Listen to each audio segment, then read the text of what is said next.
मित्रों, इस संसार में सबसे कमज़ोर कोई है, वो है इंसान।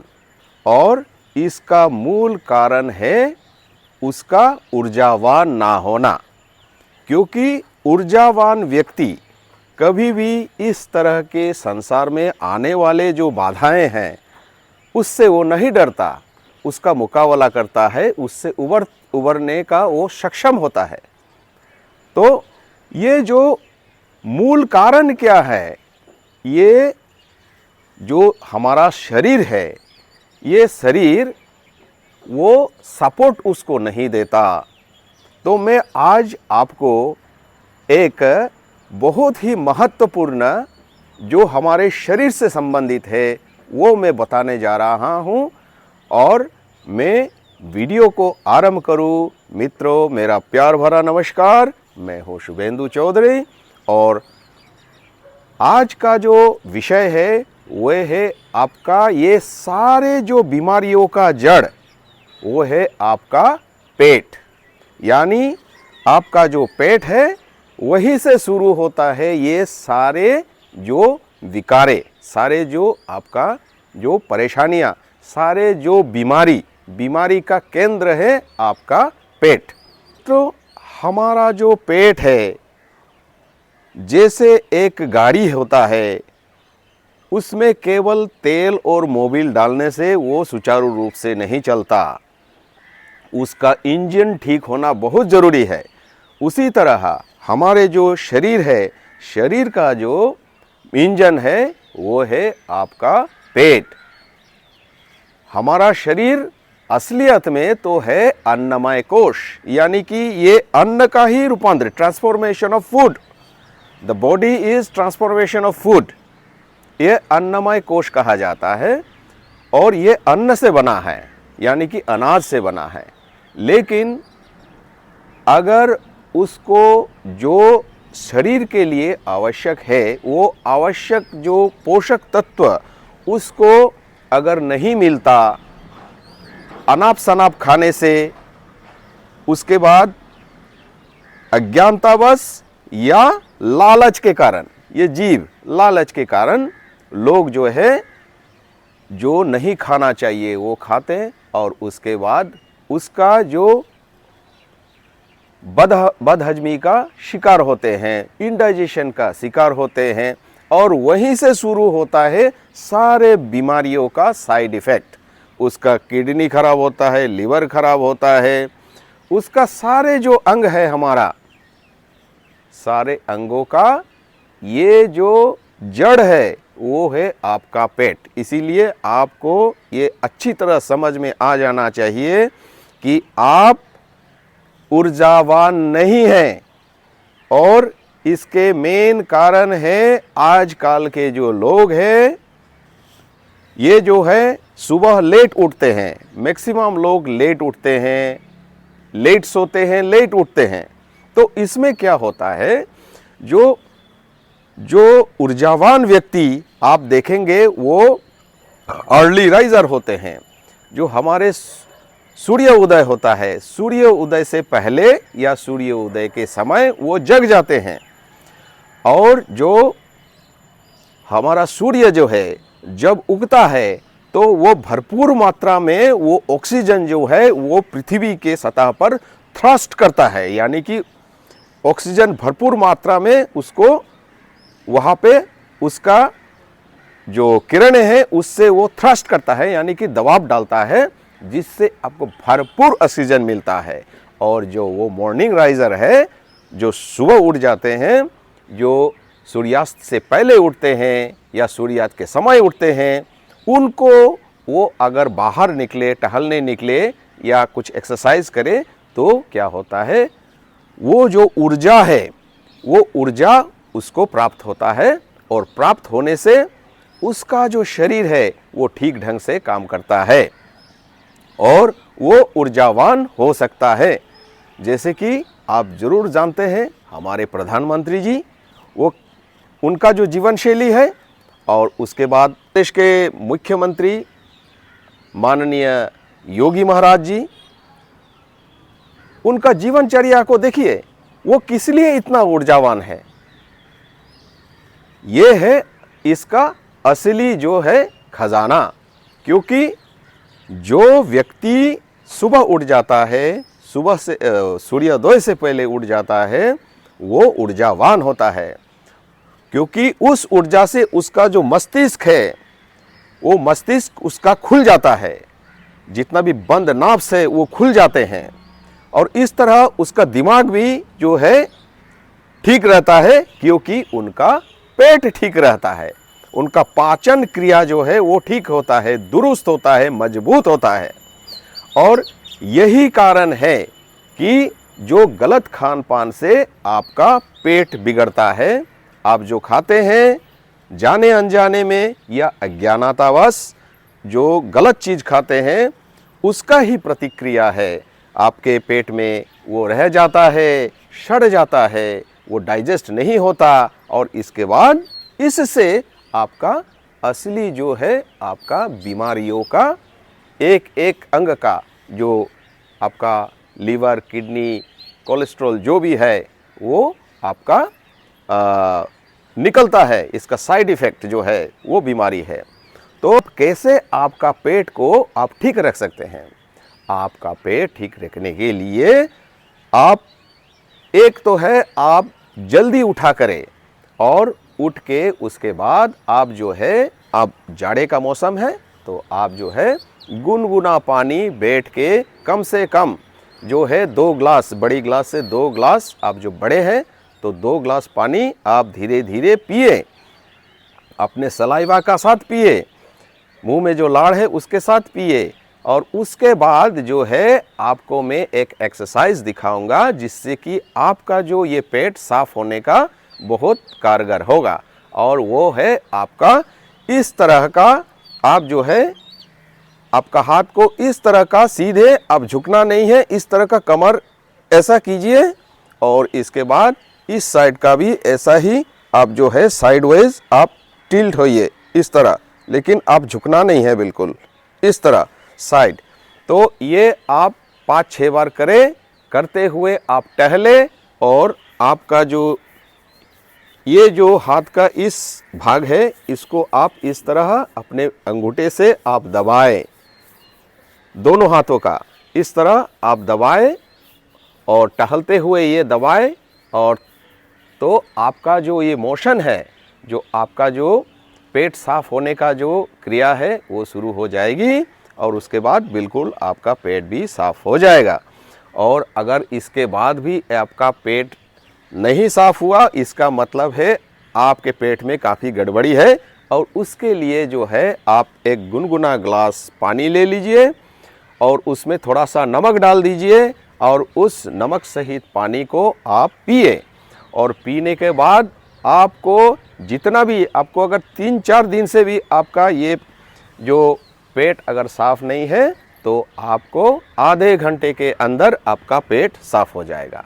तो देखिए पेट का साफ़ होना कितना ज़रूरी है। आपका पेट साफ़ नहीं होगा तो आपका दिमाग भी नहीं खुलेगा। आप महसूस कर सकते हैं, आपका अगर ये पेट साफ़ नहीं हुआ तो आपका कहीं आपका मन नहीं लगेगा, आपका मन बीमार होगा। इसीलिए आपका पेट साफ़ होना बहुत ज़रूरी है।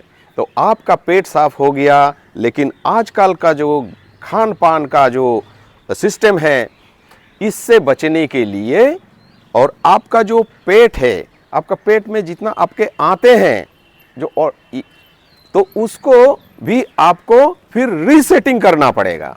यानी कि जैसे कि आप एक मोबाइल है तो उसका सॉफ्टवेयर आप क्या करते हैं, बीच बीच में अपडेट करते हैं ताकि वो सुचारू रूप से चले। लेकिन हमारा शरीर जो है ये एक हार्डवेयर है, और पेट जो है वो तो बिल्कुल हार्डवेयर है। तो इसीलिए इसको भी जो है रीसेटिंग करना बहुत ज़रूरी है, ताकि जो ये पाचन तंत्र के, जो पाचन तंत्र हमारे कंठ से लेकर के आपका पायु तक, यानी कि आपका एनस तक जो है, उसको डाइजेस्टिव सिस्टम का ये कहा जाता है, यहाँ तक होता है। तो ये जो आंतें ठीक से काम करे, इसीलिए आपको क्या करना है, इसको भी रीसेटिंग करना बहुत ज़रूरी है। और इसका एक बहुत कारगर तरीका है, आपको फास्टिंग यानी कि व्रत आप हफ्ते में या आपको पाक्षिक यानी कि 15 दिन में या महीने में एक बार ज़रूर फास्टिंग करना ज़रूरी है। तो फास्टिंग एक ऐसा जरिया है जिसके सहारे आपका ये जितना भी आपका ये जमा हुआ जो गंदगी है और उसके बाद में ये जो बिगड़ा हुआ जो ऑर्गन्स है इसको ठीक ढंग से रीसेटिंग करने के लिए तो क्या करना है, इसको डिटॉक्सिफिकेशन करना है। और डिटॉक्सिफिकेशन के लिए आपको 2 चीज़ का ज़रूरत है, वो है आपका फास्टिंग और नियमित पानी पीना। पानी छोड़ना नहीं है, फास्टिंग के समय में भी पानी बहुत ज़रूरी है, अदरवाइज आपको डिहाइड्रेशन हो सकता है। तो मैं बताऊं आपको किसको फास्टिंग करना है और किसको फास्टिंग नहीं करना है, ये तो मालूम होना चाहिए आपको। तो फास्टिंग जो है वो आपको जो किसान है, जो मज़दूर है, जो श्रमजीवी है, जो किसान में जो खेत में काम करने वाले हैं, उनको फास्टिंग करना, व्रत रखना वर्जित है, क्योंकि उनके लिए ये हानिकारक होगा, क्योंकि वो श्रम करते हैं। तो ये तो हुआ किनको नहीं करना है और किनको करना है। जिनको करना है उनमें से जो 1 नंबर पर आता है, यानी कि जिसको ज़्यादा फास्टिंग करना है, व्रत रखना है, वो है आपका जो फिजिकल एक्सरसाइज नहीं करते, यानी कि बैठे बैठे काम करते हैं। उनके लिए खान पान का लिमिटेशंस जितना ज़रूरी है उतना ही ये फास्टिंग भी ज़रूरत है। क्योंकि इसमें भी 2 श्रेणियां कर दीजिए, जो आपका मांसाहारी है और वेजिटेरियन है, यानी कि जो आपका निरामिषाहारी है। तो जो नॉन वेजिटेरियन है, जो मांसाहारी है, वो क्या करते हैं, मांस वगैरह खाने से मांस में जो आपका रसायन है और जो तत्व आपका साइड इफ़ेक्ट खराबी पैदा करता है, जैसे कोलेस्ट्रॉल होना और ये सारे आपका लिवर, किडनी, गुर्दा रेड मीट से होता है। तो इससे जो है क्या होता है, उसका जो रसायन है वो हमारे शरीर में जमा हो जाता है, जिसको निकलना बहुत ज़रूरी है। तो आपका फास्टिंग से ये जो हो कारगर है और फास्टिंग से ये सारा निकल जाएगा, यानी कि आपका ये डिटॉक्सिफिकेशन सही ढंग से होगा और ये जो डाइजेस्टिव सिस्टम है वो भी, और जितना भी अंग है, लीवर, किडनी, सारे ये क्या करेंगे, फिर से रिजुविनेट होंगे, यानी कि वो फिर से अपने मजबूती सही ढंग से काम करने लगेंगे। वेजिटेरियन है उनको भी उतना ही फास्टिंग का ज़रूरत है, क्योंकि वेजिटेरियन में भी बहुत से लोग हैं वो दूध या आपका घी वगैरह, फैट्स वगैरह बहुत ज़्यादा खाते हैं, जिसके कारण उनका ओबेसिटी भी हो सकता है, मोटापा हो सकता है, उसका चर्बी जमा हो जाता है। तो उनके लिए भी उतना ही मतलब आवश्यक है, कम से कम नहीं होने से भी हफ्ते में 1 दिन या 15 दिन में एक बार या कम से कम महीने में एक बार फास्टिंग अवश्य करें। तो फास्टिंग का नियम कैसा है, तो इसमें मैं थोड़ा सा आपको बताऊं कि ये बहुत से लोगों को ये कन्फ्यूज़न होता है कि मैं उपवास करता हूं और उपवास, व्रत और फास्टिंग ये एक चीज़ है। ये बिल्कुल एक चीज़ नहीं है। सबसे पहले मैं उपवास बताऊं। उपवास मतलब है आपका ऊपर वास करना, यानी कि ईश्वर के शरणागति में वास करना। ईश्वर का जो है मन ही मन उनका नाम लेकर के उनका नाम जब ध्यान करना, तो वो होता है उपवास, यानी कि ईश्वर के संग वास, यानी कि वो दूसरा ही मतलब ये होता है, वो संकल्प अलग है। तो इससे डायरेक्टली आपका खान पान का कोई मतलब संबंध नहीं है। खान पान का जो संबंध है वो शरीर से है, और आपका शरीर ठीक होगा तो आपका नाम ध्यान भी ठीक से लगेगा। अगर शरीर ठीक नहीं होगा, पेट ठीक नहीं होगा, आपको नहीं लगेगा। लेकिन जो व्रत है, व्रत का भी एक पर्पस है, लेकिन व्रत और फास्टिंग को आप एक ये में कर सकते हैं, क्योंकि इससे क्या होगा, आपका शरीर का जो ये डाइजेस्टिव सिस्टम है वो आपका रीसेटिंग होगा इसमें। तो आगे चलते हैं, आपका ये जो व्रत या फास्टिंग का जो नियम है वो कैसा है। देखिए, व्रत और ये फास्टिंग का नियम ऐसा है कि जो मांसाहारी है उनको थोड़ा लंबा फास्टिंग करना चाहिए। पूरे दिन का फास्ट करें तो आप फास्ट के दौरान लिक्विड्स जरूर लें, लिक्विड निरंतर लें। तो उसके बाद जो नहीं सकते उसके साथ में फल भी ले सकते हैं। तो दोनों ही, मांसाहारी हो या आपका वेजिटेरियन हो, तो आप जो है वो ले सकते हैं। लिक्विड्स के साथ साथ में आपको फलाहार भी कर सकते हैं। तो इसको जो आपका जो शरीर में जो मिनिमम रिक्वायरमेंट है वो ये करेगा। और बाकी जो आपका जो फैट्स वगैरह है वो एक्सेस फैट्स और एक्सेस जो ये है वो बर्न हो जाएगा। जो ओवेसिटी है उनका भी फैट्स बर्न करता है। और फास्ट के दौरान हल्का ले करके उसके बाद में, फास्ट के बाद में भी हल्का ही ले। कोई क्या करते हैं, फास्ट के ये व्रत के नाम पर वो फास्टिंग रख करके उसके बाद में क्या करते हैं, आपका वो ठीक से हलवा पूड़ी खा लेते हैं। तो अचानक आप जो है पेट में हेवी चीज़ डाल देते हैं, भारी भारी खाना डाल देते हैं। तो उससे वो जो रीसेटिंग होने का जो पीरियड है वो समाप्त नहीं होता, वो खराबी करता है। तो ऐसा ना करें। आप जो तो हल्का चीज़ लें, आप जो है लिक्विड और लिक्विड के साथ में हल्का सा सॉलिड चीज़ आप ले सकते हैं। तो इस तरह जो है आपका ये पेट जो है, पेट को ठीक करने के लिए आपको नियमित फास्टिंग लेना पड़ेगा। आपके सारे बीमारियों का जड़ है जो वो आपका पेट है, उससे आपका धीरे धीरे सारा प्रॉब्लम दूर हो जाएगा। मित्रों, इसीलिए ध्यान दें, अपने खान पान पर ध्यान दें, अपने पेट पर ध्यान दें, अपने डाइजेशन पर ध्यान दें, स्वस्थ और कुशल रहे। आपको अगर ये वीडियो अच्छा लगा तो ज़रूर कमेंट कीजिएगा, लाइक और शेयर करना ना भूलें। मैं आपसे विदा लेता हूँ, फिर एक नए वीडियो के साथ आऊँगा जल्दी। तब तक के लिए आज्ञा दीजिए। नमस्कार।